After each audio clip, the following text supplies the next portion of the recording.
अस्सलाम वालेकुम स्टूडेंट। आज हम ऑप्टिमल सॉल्यूशन के बारे में डिस्कस करेंगे। हम पढ़ रहे हैं ट्रांसपोर्टेशन प्रॉब्लम। ट्रांसपोर्टेशन प्रॉब्लम में क्या होता है कि हम तीन मेथड हमने यूज़ किए थे। कौन से? Least cost method, north west corner method and Vogel approximation method. वो हमें स्टार्टिंग सॉल्यूशन देते थे।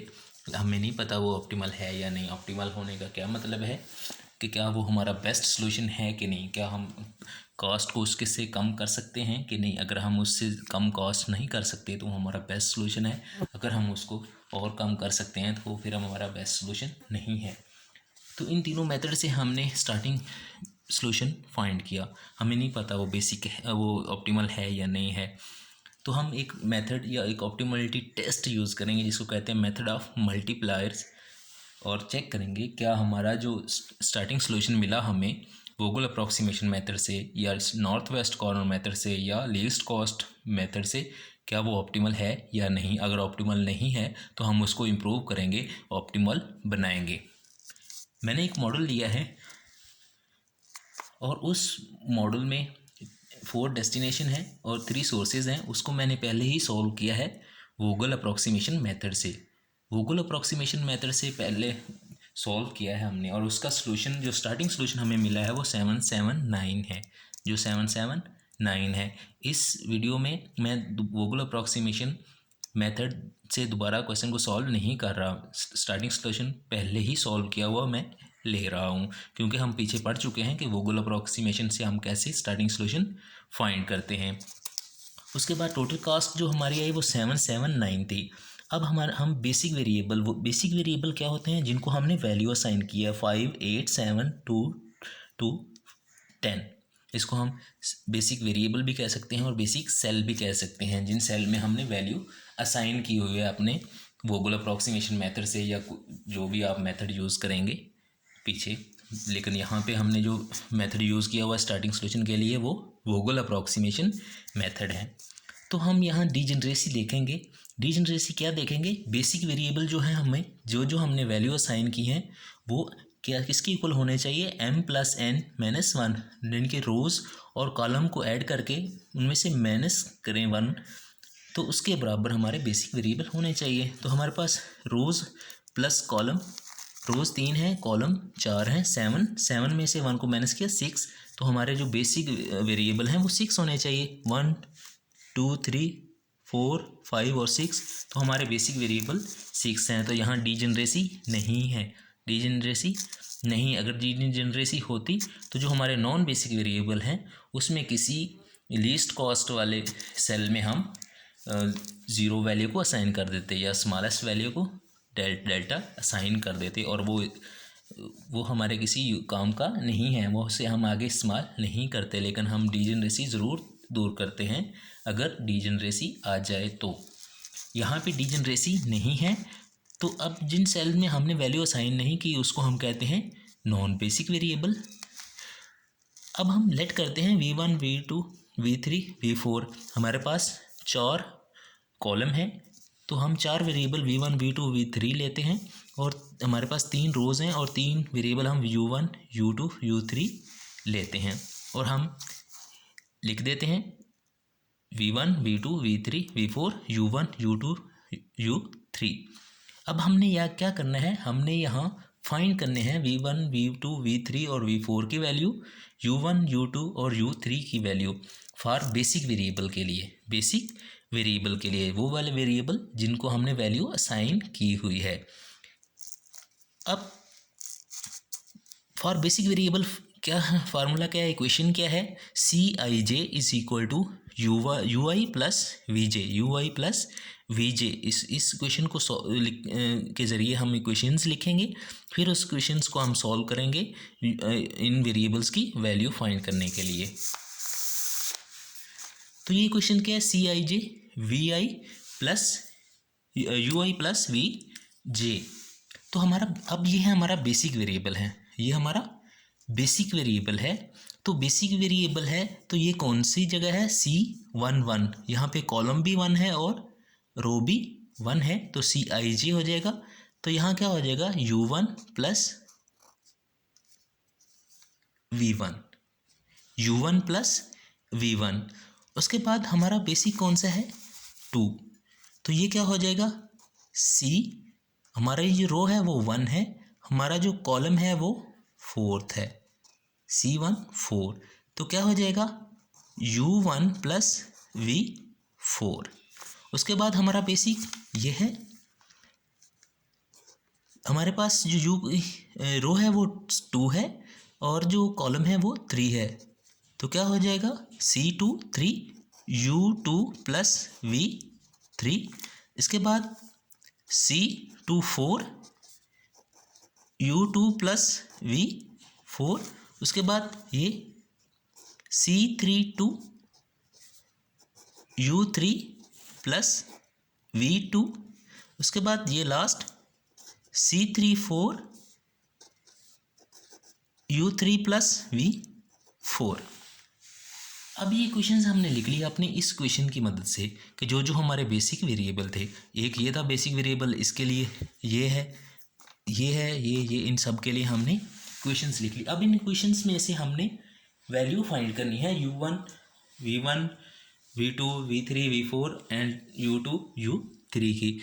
कैसे फाइंड करेंगे, हाँ यहाँ पे हमें एक वेरिएबल को ज़ीरो लेना पड़ेगा, एक वेरिएबल को ज़ीरो लेना पड़ेगा, उसके अलावा हम फाइंड नहीं कर सकते। तो हम किस वेरिएबल को ज़ीरो लेंगे, हम देखेंगे रोज़ और कॉलम में जिसको वैल्यूज़ ज़्यादा असाइन की हुई हैं, जिस रो में या जिस कॉलम में वैल्यूज़ ज़्यादा असाइन की हुई हैं। यहाँ पे 2 वैल्यू हमने असाइन किए हुए हैं, यहाँ पे हमने 2 वैल्यू, यहाँ पे हमने 2 वैल्यू, इसमें हमने 1 वैल्यू, इस कॉलम में हमने 1 वैल्यू, इस कॉलम में भी हमने 1 वैल्यू ली है, इस कॉलम में हमने 3 वैल्यू असाइन की हैं। तो यहाँ ज़्यादा से वैल्यू कहाँ असाइन की हमने, इस कॉलम में V4 में। तो V4 को हम ज़ीरो ले लेंगे, V4 को हम ज़ीरो लेट करेंगे। Let V4 is equal to zero. जब V4 को हम ज़ीरो लेट करेंगे तो हमें पता है कि C11 की वैल्यू क्या है, C11 की वैल्यू क्या है 19,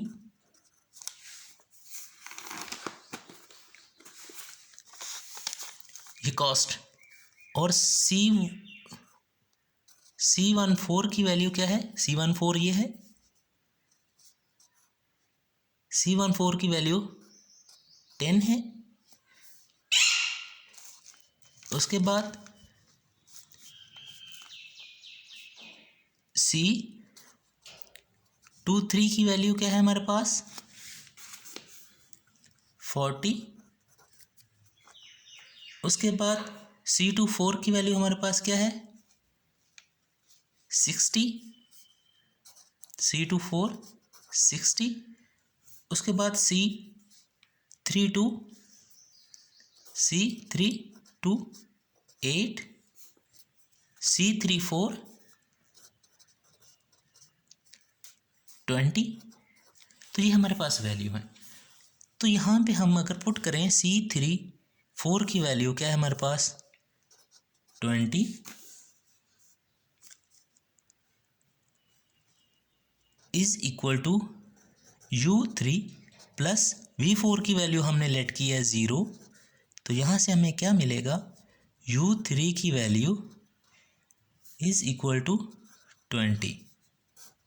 तो यहाँ हमने U3 की वैल्यू मिल गई। अब U3 की वैल्यू हम यहाँ पुट करेंगे तो V2 की वैल्यू आ जाएगी जी। C32 की वैल्यू क्या है, C32 की वैल्यू 8 है, U3 की वैल्यू 20 है प्लस V2। तो ये 20 इधर जाएगा, ये 20 इधर जाएगा, तो क्या हो जाएगा वैल्यू क्या आ जाएगी माइनस V2 की वैल्यू -12।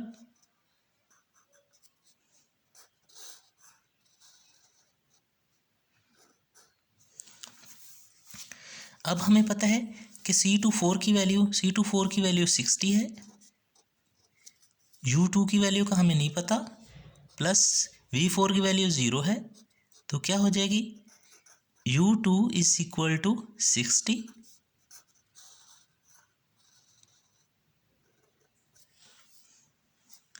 उसके बाद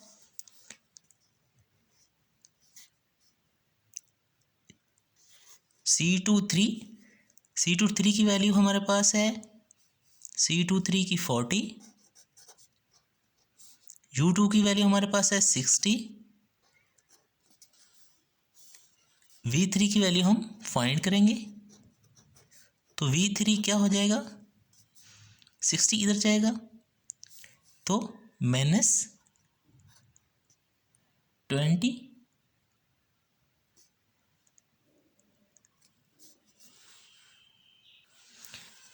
-20।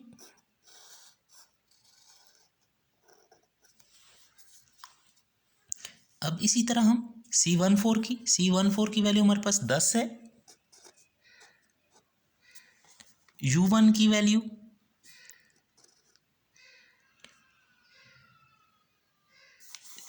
U1 प्लस V4 की वैल्यू हमारे पास 0 है, U1 की वैल्यू हमने फाइंड करनी है। तो क्या हो जाएगी, U1 इज इक्वल टू 10। इसी तरह C11 की वैल्यू हमारे पास 19 है, U1 की वैल्यू हमारे पास 10 है, प्लस V1 इम्प्लाइज क्या हो जाएगा, V1 की वैल्यू यहाँ से हमें मिलेगी 9।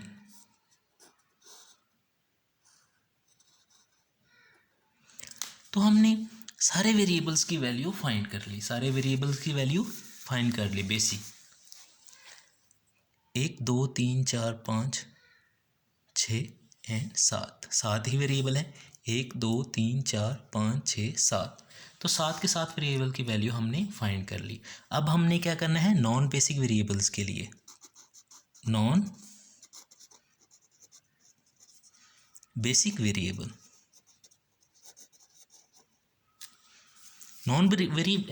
वेरिएबल के लिए क्या इक्वेशन है, Dij is equal to UI plus VJ minus CIJ।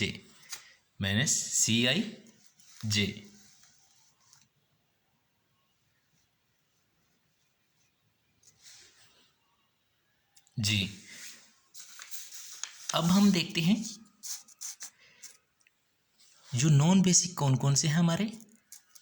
Non basic ये है, इसे क्या कहते हैं हम, ये फर्स्ट रो और सेकंड कॉलम है। क्या हो जाएगा, D1 टू U1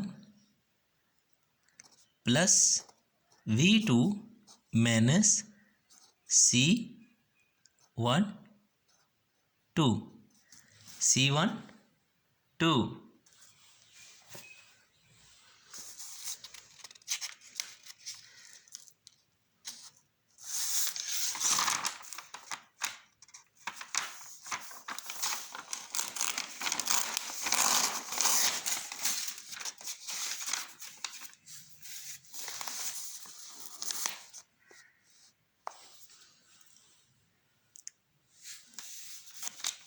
जी। इस नॉन बेसिक की वैल्यू भी हमने फाइंड कर ली, इस नॉन बेसिक की वैल्यू भी हमने फाइंड की। अब हम इस नॉन बेसिक की वैल्यू फाइंड करेंगे। ये क्या हो जाएगा, D21 U2 plus V1 minus C21। U1 की वैल्यू क्या है हमारे पास,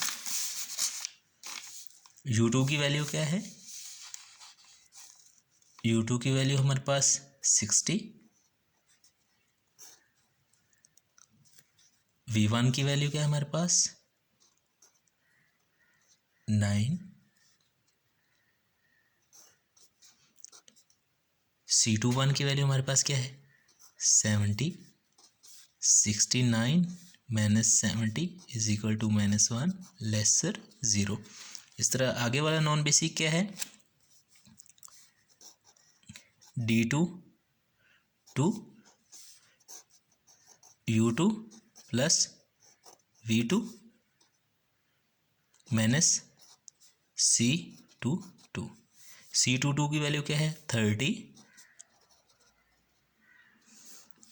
उसके बाद U2 की वैल्यू हमारे पास 60 है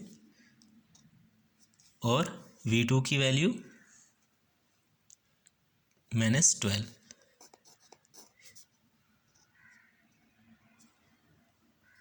तो क्या हो जाएगी 60 48 -30 18 ग्रेटर 0। उसके बाद आगे नॉन बेसिक ये है हमारे पास D3 1। तो ये हो जाएगा U3 plus V1 minus C3 1। अब U3 की वैल्यू हमारे पास है 20। V1 की वैल्यू हमारे पास है 9। C3 1 की वैल्यू 40। तो ये हो जाएगा 29 माइनस 40 माइनस 11 लेसर 0। उसके बाद हमारे पास जो था नॉन बेसिक D3 3। तो क्या हो जाएगा U3 V3 minus C3 3। U3 की वैल्यू हमारे पास U3 की वैल्यू U3 की वैल्यू 20। V3 की वैल्यू -20 C3 3 70। तो ये हो जाएगा 0 -70 -70 लेस देन 0। अब हमने सारी DI नॉन बेसिक्स हैं उनकी वैल्यू फाइंड कर ली है। क्या हमने D12 D13 D21 D22 D31 D33। अब हमने देखना है कि ये जो सारी हमारी D की वैल्यूज़ हैं इसको लेसर इक्वल ज़ीरो होना चाहिए। लेसर इक्वल ज़ीरो होना चाहिए। अगर ये सारी की सारी वैल्यू DIJ की लेसर इक्वल ज़ीरो हैं तब हमारा जो सॉल्यूशन है वो ऑप्टिमल है। तब हमारा जो सॉल्यूशन है वो ऑप्टिमल है। अगर वो हमारा सॉल्यूशन अगर कोई एक वैल्यू भी अगर ग्रेटर ज़ीरो आ जाएगी तब हमारा सॉल्यूशन ऑप्टिमल नहीं होगा। हम देखते हैं कि जो हमारा D12 है उसकी वैल्यू -32 है, लेसर ज़ीरो है, ये ठीक है। D13 की वैल्यू -60 है, लेसर ज़ीरो है, ये भी ठीक है। उसके बाद D21 की वैल्यू -1 है, ये भी लेसर ज़ीरो है। D22 की वैल्यू 18 है, ये ग्रेटर ज़ीरो है। ये एक वैल्यू हमारे पास ग्रेटर ज़ीरो आ गई। उसके बाद D31 है, ये -11 है, लेसर ज़ीरो। D33 है, -70 है, लेसर ज़ीरो है। तो ये सारे DIJ की वैल्यू लेसर ज़ीरो होती तो हमारा सोल्यूशन ऑप्टिमल होता। लेकिन यहाँ पे एक वैल्यू ग्रेटर ज़ीरो आ गई। एक से ज़्यादा वैल्यू भी ग्रेटर ज़ीरो आ सकती हैं। अगर एक से ज़्यादा वैल्यू ग्रेटर ज़ीरो आए तो हम इसको चूज़ करते हैं मोस्ट पॉजिटिव को। तो यहाँ एक ही वैल्यू पॉजिटिव है तो हम इसको चूज़ करेंगे 18 को। और 18 को यूज़ करते हुए हम अपने सॉल्यूशन को इम्प्रूव करेंगे। अपने सॉल्यूशन को इम्प्रूव करेंगे। कैसे इम्प्रूव करेंगे? हम एक लूप बनाएंगे, क्लोज्ड लूप बनाएंगे। कैसे? हम एक दोबारा टेबल लिखते हैं। हम कह देते हैं this solution is not optimal so वो इम्प्रूव। हम इसको इम्प्रूव करते हैं।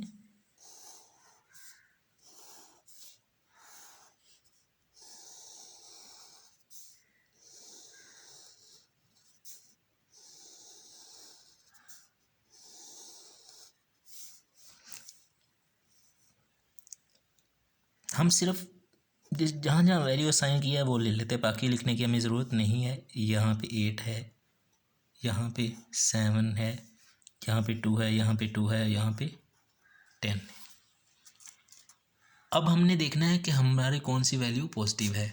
जो वैल्यू हमारी पॉजिटिव थी वो क्या थी, 18, और ये क्या था, D22।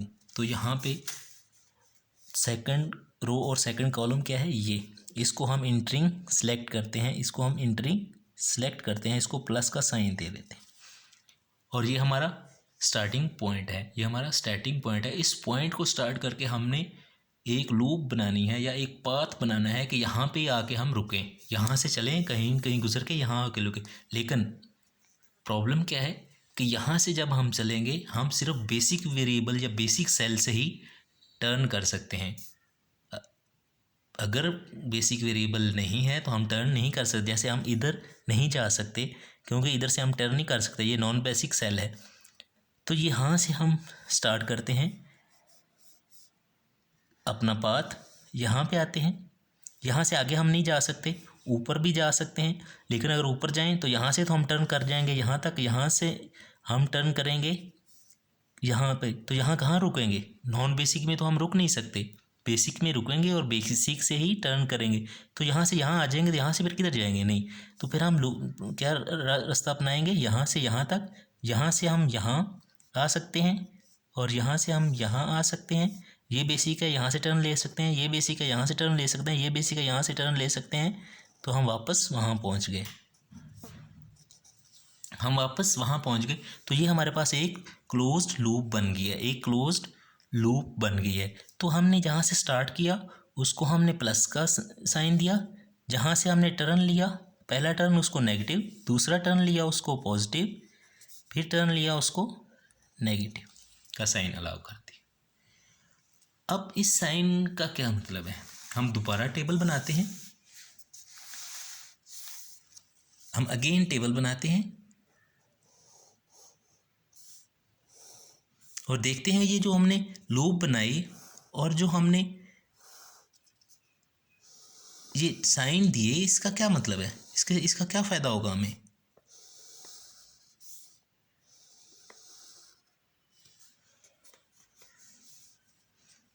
V1 V2 V3 V4 U1 U2 U3। यहाँ पे कॉस्ट क्या है, 19 30 50 10 70 40 30 8 40 70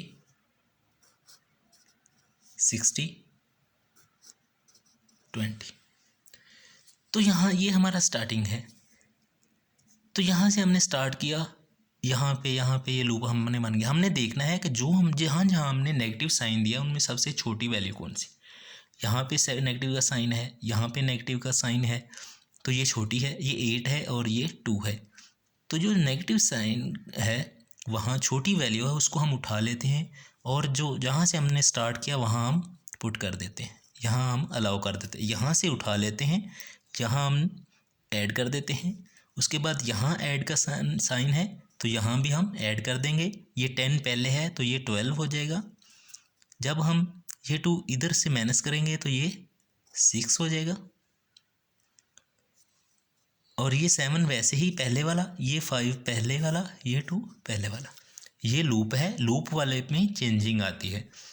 यहाँ से हमने स्टार्ट किया, उसको प्लस का साइन दिया, आगे हम गए यहाँ पे, यहाँ से हमने टर्न लिया, इसको नेगेटिव साइन दे दिया, फिर हम आ गए यहाँ पे, यहाँ से टर्न लिया हमने, इसको प्लस का साइन दिया, फिर आगे यहाँ से टर्न लिया हमने, इसको नेगेटिव का साइन दिया और वापस हम अपने पॉइंट पे, स्टार्टिंग पॉइंट पे पहुँच गए। तो एक लूप बन गई, क्लोज्ड लूप बन गई। अब हमने क्या किया, हमने देखा कि जहाँ पे हमने नेगेटिव साइन दिए वहाँ पे लीस्ट वैल्यू कौन सी है, 8 है, 2 है, तो 2 लीस्ट है। तो ये जो 2 है ये जहाँ पे ऐड का साइन हमने रखा वहाँ हम इसमें ऐड कर देंगे, जहाँ नेगेटिव का साइन है वहाँ हम वहाँ सब्ट्रैक्ट कर देंगे। तो यहाँ हमने ऐड किया, यहाँ हमने ऐड किया, यहाँ से हमने सब्ट्रैक्ट कर दिया और यहाँ से भी सब्ट्रैक्ट हो गया, तो 0 0 हम नहीं लिखते, ख़त्म हो जाएगा ये। अब ये हमारा सॉल्यूशन है, अब ये हमारा न्यू सॉल्यूशन है।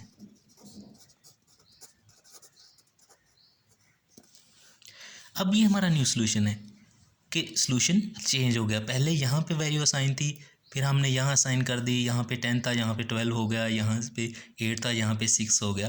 तो ये एक और सॉल्यूशन है। अब फिर हम इस सॉल्यूशन को दोबारा चेक करेंगे, क्या ये हमारा ऑप्टिमल है या नहीं, क्या हमारा ऑप्टिमल है या नहीं, पहले पैटर्न पे ही। और याद रखना, जब हम लूप स्टार्ट करेंगे जहाँ से मोस्ट पॉजिटिव से, यही कॉलम यही सेल है, और टर्न हम वहाँ से ले सकते हैं जहाँ बेसिक वेरिएबल हो।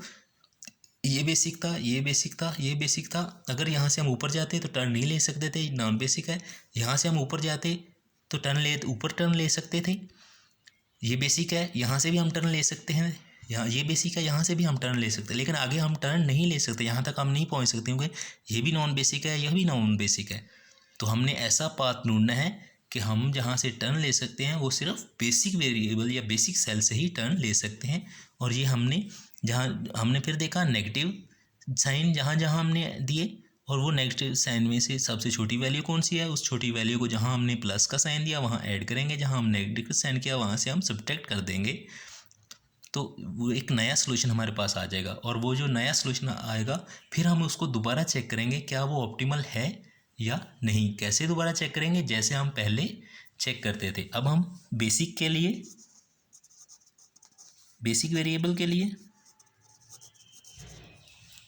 क्या इक्वेशन है, बेसिक वेरिएबल के लिए Cij ui plus vj plus vj।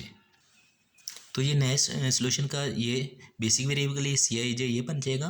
तो मैं इसको डायरेक्ट लिख लेता हूँ, 90 u1 plus v1 30 u2 plus v2 40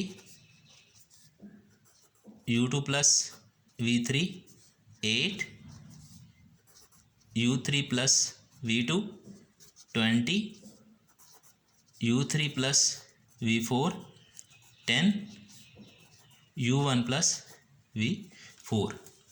इसी तरह हम आर्बिट्रेरी लेट करते हैं, u1 को 0 की वैल्यू ले लेते हैं। ये इक्वेशंस बनी किसके लिए, बेसिक के लिए। एक बेसिक ये है, एक ये है, एक ये है, एक ये है, एक ये है और एक ये है। इन सब के लिए ये मैंने इक्वेशंस लिख ली, ये हमने कॉस्ट लिख ली। अब इनकी वैल्यू फाइंड करेंगे। मैंने इसकी वैल्यू डायरेक्ट फाइंड कर ली है। तो v1 की वैल्यू क्या आ जाएगी हमारे पास 19, v4 की वैल्यू आ जाएगी हमारे पास 10, u2 की वैल्यू आ जाएगी 32, v3 की वैल्यू आ जाएगी 8, v2 की वैल्यू आ जाएगी -2, u3 की वैल्यू आ जाएगी 10।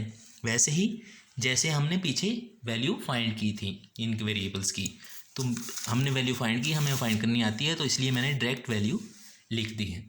अब हम क्या करेंगे, नॉन बेसिक वेरिएबल के लिए चेक करेंगे क्या कि सारे dij की वैल्यू नेगेटिव है या नहीं। अगर नहीं है तो ये हमारा ऑप्टिमल नहीं होगा, अगर है तो ये सॉल्यूशन हमारा ऑप्टिमल बन जाएगा।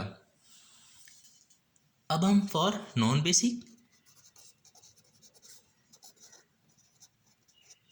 फॉर नॉन बेसिक के लिए क्या आ जाएगा, dij Cij minus ui plus vj। तो क्या होगा हमारा,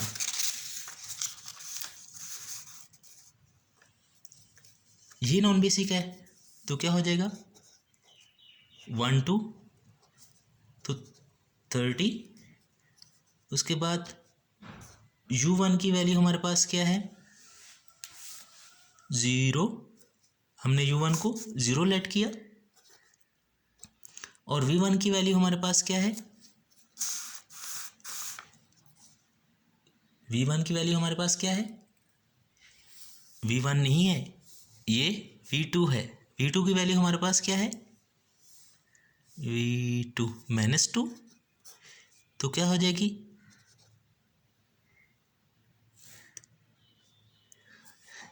हमने गलत चूज की, हमने फार्मूला गलत लिख लिया है, सॉरी। क्या था नॉन बेसिक के लिए? dij ui plus vj minus cij। इसके ज़रिए भी हम कर सकते हैं, लेकिन इसके लिए फिर हमने और कंडीशन देखनी होती है। इसके लिए हमने और कंडीशन देखनी होती है। हम जिस मेथड से पहले कर रहे हैं उसी को ही कंटिन्यू करते हैं। तो यहाँ पे हमें क्या होगी, D12, तो U1 जो होगा उसकी वैल्यू हमारे पास क्या है, U1 की वैल्यू 0 और V2 की वैल्यू -2 और इसकी वैल्यू 30। क्या हो जाएगी, -32 लेस देन 0। उसके बाद हमारे पास नेक्स्ट क्या है, D13, तो हमारे पास U की वैल्यू क्या हो जाएगी, U10 minus V3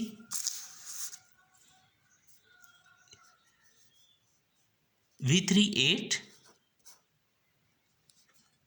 minus C13 जी। अब क्या हो जाएगी 8 और इसकी 50, तो हो जाएगी माइनस